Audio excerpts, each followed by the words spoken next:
They really do. But they like pretty much any foreigner except Koreans and Chinese and actually any other Asian. It's like Japan didn't get the memo. Hey, Japan, you're part of Asia.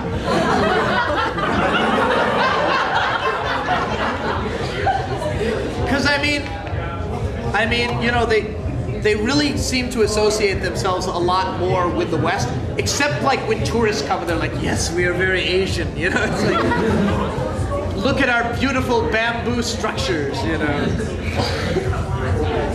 But Japan loves to borrow things. They just love it. They've taken Christmas.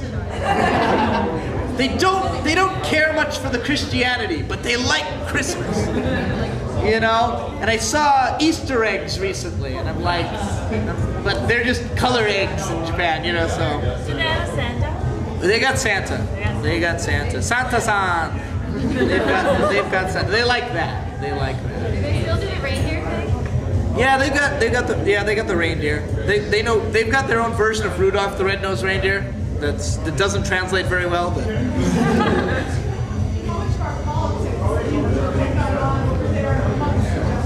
They love our politics because it's so interesting and theirs is so boring. Because Japan's basically a one-party system. The Liberal Democratic Party has won every election ever except one in 1989 for like a year. There was another party in charge, and other than that, it's always been the same party. It's not interesting at all because the party controls a lot of businesses, a lot of unions.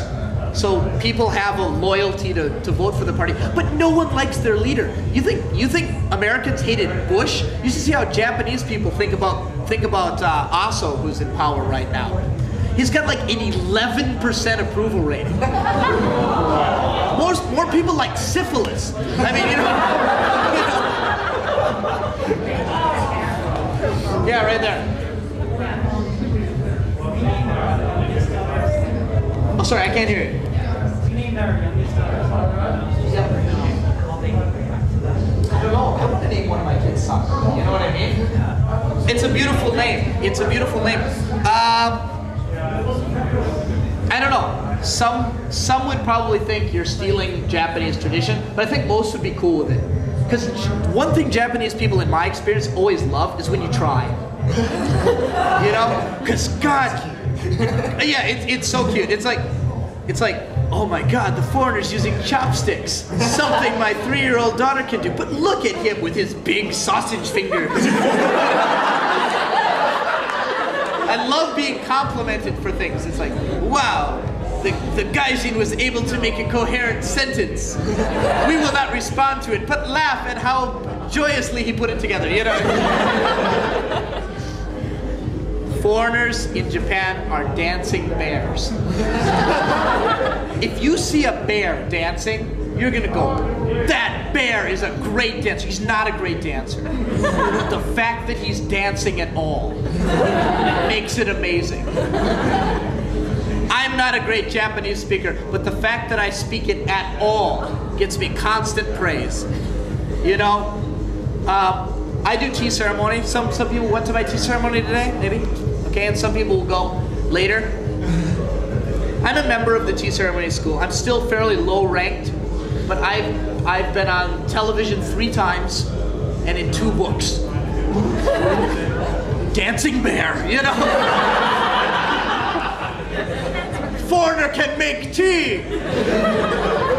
Only Japanese can make tea. No, foreigner can make tea too. Look, he didn't even spill it all over himself. And that's the type of thing though. It's reverse racism. Because you're gonna get praised and you're gonna get cakes randomly. I was walking along the street once, just admiring the view. Kind of tired, kind of sweaty. This old woman came up to me and she said something that I didn't understand because I was new to Japan. And I just kept walking and she ran back to her house or something, I don't know. And I was still walking and later she ran up to me and she gave me a cake. And I'm like, what? I didn't know enough Japanese, but did she see me? She's like, man, that guy looks hungry.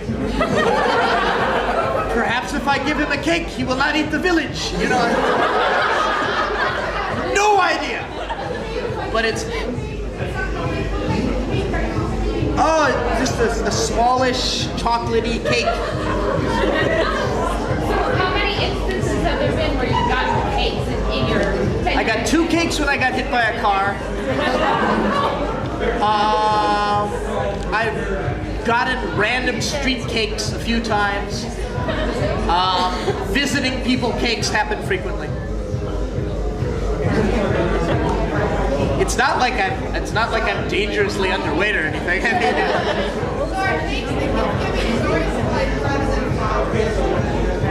Flowers are great, but flowers are usually a gift for a woman, whereas cakes are manly for some reason. But Japanese people love to give food as gifts, really expensive food. The reason is Japanese houses are tiny. No one, if you give people stuff, like here, this is a sculpture of Sonny Bono that I found. You know, Japanese people are like, great, well, can't wait till he moves away so I can throw that away. You know, but you don't give people stuff because they've got nowhere to put it and they like buying their own stuff. But you want to get someone a gift because it's a gift-giving culture. Whenever you meet someone new, whenever you shake hands, I don't know, whenever you sneeze inappropriately, gifts are called for, you know? But what do you get people? You get them food because they can eat it, they can enjoy it, and you know, they can give it back. But what if it's your boss? What if it's the prime minister? What if it's Obama? I mean, what food do you give Obama? Other than the cakes with his face on it. You gotta get something expensive. So there's an entire industry built on really, really expensive food. Like, maybe you've all heard of the square watermelons that cost like 200 bucks. Those are real. Because if you give someone a watermelon, you know, a regular watermelon's like 30 bucks, by the way.